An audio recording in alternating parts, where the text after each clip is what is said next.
Ako si Kuya Paul at welcome sa Grow in Christ at sabay-sabay natin pag-aralan kung ano ba ang inductive Bible study at hayaan natin na ang Bible mismo ang magturo sa atin. Inductive Bible study, isang paraan ng pag-aaral ng Bible kung saan ang salita ng Diyos ang mismong nagtuturo sa atin. Sabi sa Psalms 119 verse 105, "Your word is a lamp unto my feet and a light unto my path." Bilang isang Kristiyano, naniniwala tayo na ang Bible ang final authority sa pananampalataya at buhay. Kaya mahalagang matutong makinig sa Bible mismo, hindi lang sa opinyon ng tao. Ang inductive Bible study ay isang paraan ng pag-aaral kung saan tayo ay gumagamit ng observation, interpretation, and application base sa tamang kahulugan ng Scripture. Bago mag-focus sa isang verse, basahin muna ang surrounding verses at kung kaya ang buong chapter or book. Hindi hiwa-hiwalay ang Biblia. Ito ay isang buo at magkakaugnay na mensahe. Pagkatapos makita ang context, mag-o-observe tayo ng mabuti. Ano ang nangyayari? Sino ang nagsasalita? May inuulit-ulit bang salita o idea? Magbasa muna tayo ng mabuti at hindi interpret agad. Sa interpretation, tanungin natin, ano ang ibig sabihin nito para sa panahon ng mga unang nakarinig o nakabasa? Ano ang gustong iparating ng author?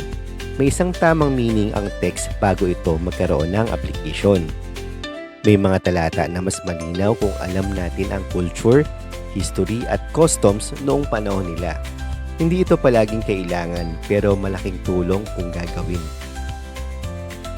Simpleng paraan para malaman ang cultural background, basahin ang Bible introductions, gumamit ng Bible study notes, mag-check ng Bible dictionary, ihambing ang parallel passages. Lagi lang natin tatandaan, tools helps us understand pero scripture pa rin ang final authority.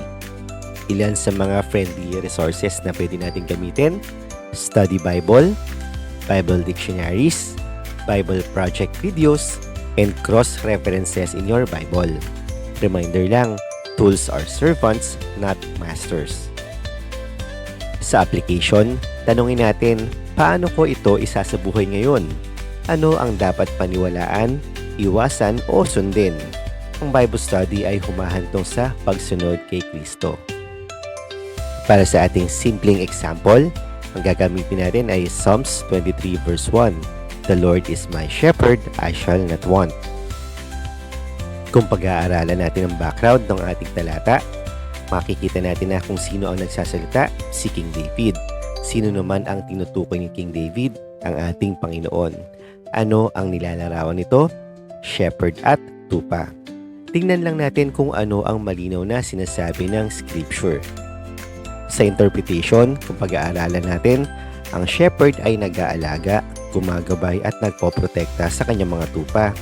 Ibig sabihin, sa panahon nila at kahit sa panahon natin ngayon, ang Diyos ay nag-aalaga at nagpoprotekta sa atin.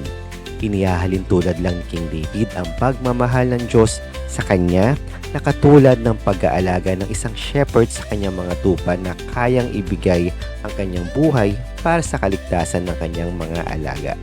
Pagdating sa application, kung ang Panginoon ang shepherd natin, hindi tayo mamumuhay sa takot. Matututo tayong magtiwala at sumunod sa Kanya.